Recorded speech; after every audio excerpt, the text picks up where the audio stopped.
I'm Spencer Knowledge Fearon of Sky Sports Ringside Toe to Toe Boxing Podcast and hashtag Toe to Toe. And you're watching Lights Out.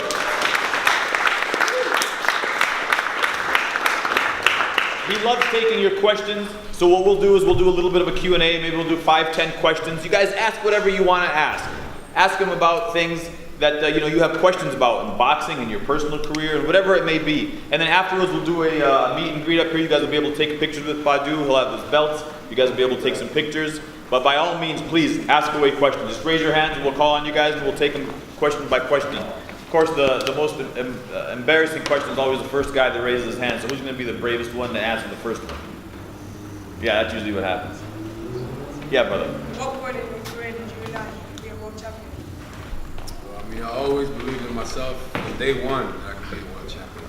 So, since I first started boxing, so I believed in myself. I was like, I can go all the way if I just put my mind to it. Next question. Yes, sir. Right here. How old were you when you started boxing? I was 17, about to be 18.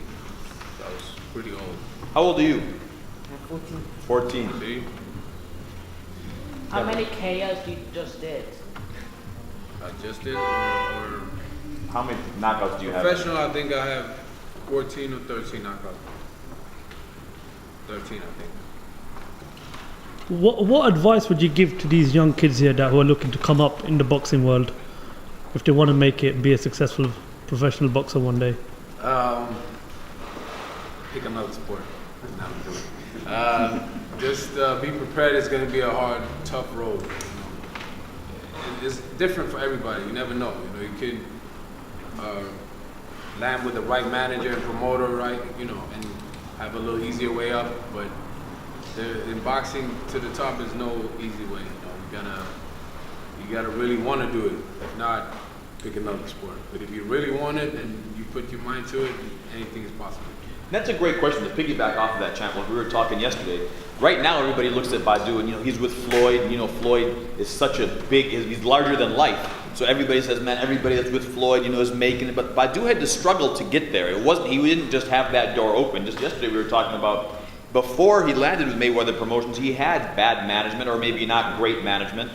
He had a rough road. He had setbacks in his career, but belief in himself was really the biggest thing, the most predominant quality that he had. And I think that if there's anything that anybody can take from Badou's journey, it's just always believe in yourself and just never take no for an answer. Questions? Yeah, brother, right there in the back. How many amateur fights you done? 150. So before turning into the pro ranks, he had quite a bit of experience. Other questions? Yeah, brother, right here. Yeah, you mentioned that he had bad management early on in his career. I hate to use the word bad, and I Horrible, that. man. And obviously, it's well known that you're working with Floyd Mayweather. What's that like? I mean, we only see him on kind of cameras, and what's it like behind the scenes working? In front of the cameras, he talks a lot. He's Yeah. promoting fights, and but he's humble. He's been helping me a lot. He's putting me on the big stage, giving me all the big fights that I asked for. So yeah, I got nothing to complain about. But great belief in you as well. I mean, Yeah, he's all that believing in together. me, win, lose or draw. He always got my back. Yep, right here. This little brother right here. This young man. Go ahead, brother. Are you better than Anthony Joshua? If I'm better than Anthony Joshua, nah, he's too big for me. But it's different weight classes. If I was that big, maybe. But right now, he's a man. Yes, sir. Can you say to the while we're here of the benefits of having an informed, of a strong amateur background, not like what we've got now, like young people who believe that they're going to turn grow up and 5-6 fights. You just enlighten us on that. Some people, they don't have no amateur career and they do well in the pro game. Like Chavez Jr. did pretty well for himself. He had no amateur fights. But yeah, it's important, at least for me. I started when I was pretty, almost 18. So yeah, it gave me a lot of experience with 150 amateur fights. I went to the World Championship, European Championships, and Olympic Games, and I fought all over the world. So when I turned pro, it wasn't nothing new to me. You know, just take the headgear off and get paid for it. So yeah, I'm glad that I had great experience. Experience is the key, right? Experience through everything. So you get some wins, you get some losses, you get some draws, you get some setbacks. The amateur is where it happens. So all you right-handed, southpaw, yeah, everything. You know? Get your experience. Like going to school, landing a good job. You can't do it unless you go to school, right? Do well in school, and you do well in the real world. Correct. You've been in the ring with some great fighters: Adonis Stevenson, Lucian Bouet, George Groves. Technically, who's the best you've been in the ring with? Technically, I don't know, to be honest. But who's the toughest you've been in the ring with? Which fight do you think maybe brought the like best the out of you? toughest fight I had was probably before I fought those big names. I had one guy, I forgot his name, Colombian dude. It was my first TV fight. I was 10-0. That was a tough fight. I think Gross was a pretty tough fight, but I thought I clearly won. It was like a 7-5, 8-4 type of fight for me. The biggest puncher, I would say Adonis Stevenson. And what was it like moving up from middleweight to light heavyweight? How much? Super middle. Super middleweight. Super middle to light heavy. I was in light heavyweight in the amateurs, Mm-hmm. so that was always my weight class. I just cut down the weight, so it was hard to make 168. The last fight, when I fought, who was that? James DeGale. It's kind of hard to make it. Mm-hmm. Actually, the fight before was even harder. I almost didn't make weight for the fight with Lucian Bouet, so I was gonna fuck the belt, But I said one more fight, one big fight. I had a great nutritionist and everything, so I made the weight with DeGale, but that was the last time. So light heavyweight, I feel way stronger. But it's still not easy to make light heavyweight. Yes, sir. When's your next fight? They still working on it. Hopefully at the end of the year, November, December maybe. How many trophy collections you just have? I got 2 big world championship belts, but I got a lot of it at home. They're actually back home in Sweden, but I live in Vegas. But yeah, from the amateurs, I have a lot. Who was your boxing role model growing up? Good question. I didn't really have a role model, but I had more of my favorite fighters. I like Mike Tyson, Roy Jones Jr. Those 2 were probably my 2 favorites. Would you consider moving up to cruiserweight? Yeah, definitely. Yeah, I think he's a heavyweight now, right? Yeah, you can come down. Yeah. No, I definitely would love to move up in the future. Right now, I'm focusing on light heavyweight, so we got some big names there, big money fights. So who knows? So after that, I definitely move to cruiserweight. What weight were you when you beat Sean Porter? I never fought Sean Porter. Amateurs. Huh? Amateurs. What weight I was in the amateurs? When you beat Sean Porter. I never fought Sean Porter. Well, there's quite a weight difference between Sean Porter. No. He fought at middleweight. I fought at middleweight and light heavyweight. Did you ever fight Sean Porter? No, I never fought him, but we was in the same weight. Did you read that he fought Sean Porter? Yeah. Oh, no. Really? You know what? That was probably Fight Hype that did it. They always just close it. It was Braza. No, but what's his name? I think he fought the cruiserweight champion. What's his name? Usyk. Yeah, I fought Usyk too, and Sean Porter fought him as well. I think that's what he got it confused. What have you made of Anthony Yard so far in his career? I haven't seen him too much, to be honest. He was a young kid that was training at Mayweather's gym. I seen him last year, I think. I was here in London. He had a fight. But yeah, I haven't seen him too much. Would you like to fight Javante Davis? He's a lightweight. This leg weighs more than Nah, he's another weight class. No, like 6-7 weight classes under me, so he's too small. Would you ever fight in the UK? I would love to. UK's got the best fans. Got a big boxing. So before I retire, hopefully I can have a fight here in the UK. Will you rematch with Stevenson? Yeah, that's the plan. That's the fight I want. Would that be outside of the US? Yeah, probably Canada again, because he can't leave. Yeah, and he won't leave either. But I mean, I almost had him. I almost knocked him out in that last round. So yeah, I just got to start a little earlier and get him out of there. And I can't worry about the judges. They're never gonna do me no favors. So just gotta finish it. Huh? Yeah, that would be great if I fought him here. How do you become the world champion?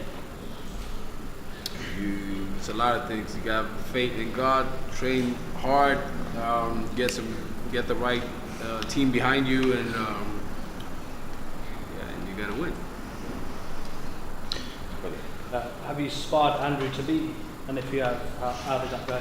Yeah, we sparred many times. You know, he's good.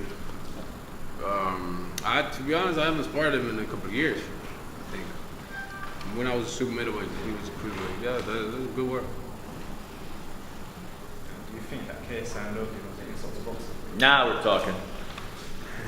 No, I think instead of try to clown them, I think we should learn from them. They're smart. They're making more money than most of the boxers. I think they said they make more money than any boxer this year, and they're not even real boxers. But you know, they know how to promote themselves, and they know social media.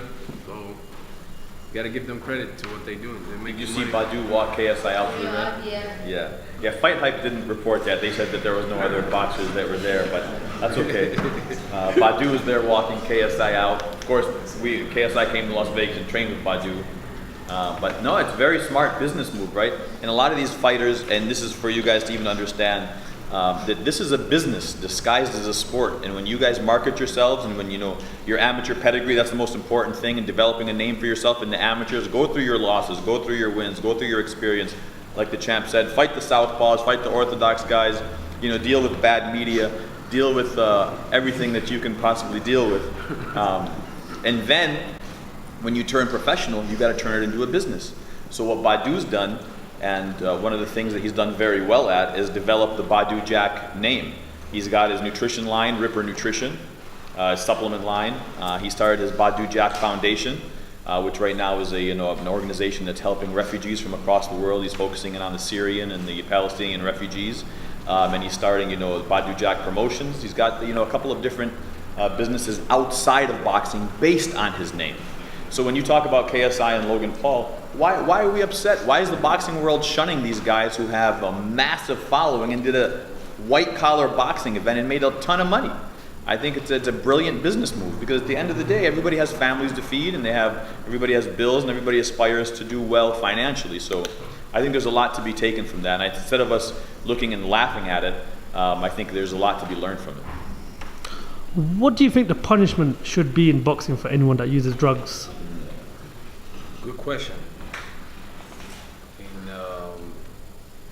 I fought a guy that was on steroids, so I know how it feels. So yeah, if not banned for life, they gotta punish them harder than what they do in like a year or 6 months. That's nothing. They should punish them more, I believe. A slap on the wrist is embarrassing for boxing, right? So if you have a high-profile guy that truly is caught with a banned substance and they get a 3-month, 6-month fine, that opens up the door for a lot of this stuff. But my personal belief, if you allow me to answer, is it should be a lifetime ban. If you're caught with a performance-enhancing drug, it's just like what they did to Panama Lewis. He took the lining out of the glove, right? Which could seriously injure the opponent. What's the difference here? There is no difference, right? So. What's your daily routine like in training? Training camp, depending on who I'm fighting and what kind of game plan we have, but normally I have like a 2-month training camp. I have pre-camp before that to stay in shape and not start from the bottom. So yeah, 2 months of training camp, a little bit of sparring, running, strength and conditioning, a little bit of everything. How many sessions do you do? Like 2 a day. I think that's enough. How many miles do you run? It depends. Like on the weekend, sometimes I run like 5-6 miles. Sometimes only 3 miles. Like can't forget that we're boxers, we're not marathon runners. So, I mean, we fight for 36 minutes if it's a 12-round fight. So, I mean, I believe, and my trainers believe, you don't have to run for 2-3 hours. You know, we're boxers, we're not runners. So. Badou has a tremendous strength and conditioning coach, Larry Wade, who works with some of the top athletes in the world. Every day is different, and that question actually comes up a lot. You know, how often do you run? Coach Wade, every day it's different depending on how if Badou was sparring that day, how he did in sparring, where his heart rate is, when he wakes up, what his heart rate is. Depending on that, that's what Coach Wade assesses it on. So some days it's sprint days, fast and short. Some days it's a long day, a long, 5-mile jog, and some days it's, nothing. So it really depends on the person and the individual. Swimming too. Who would you regard as perhaps the pound for pound king right now in boxing? It's hard. There's many good fighters, but Terrence Crawford is definitely up there. Errol Spence is coming up. He's one of my favorite fighters. Lomachenko is great. Triple G. Canelo. Who else we got? And I know you just mentioned Golovkin and Canelo. The first fight, obviously, there's a lot of controversy behind it. Now you've had Canelo, who's been, in trouble with using drugs. What's your prediction for the second fight? Who do you think will come out on top in the second fight? I think Triple G is going to win again. He got robbed the first time, and I believe he's going to win again. But you never know in boxing. What more do you want to achieve from boxing? I want to make more money. I want to win more belts, and maybe even move up to cruiserweight. So, how much that watch is? Huh? How much is that watch? It's a gift, actually. I don't know. So in the future, maybe move up to cruiserweight, but right now, focusing on what's in front of me. So one fight at a time, and we'll see how it goes. What was your Amateur record, like 150 fights, I think I had like 23, 24 losses, something like that. What's your biggest payday? We don't disclose those numbers, but it's very good. Yeah, brother in the back. What is your all-time top 5 greatest fight? Greatest fight?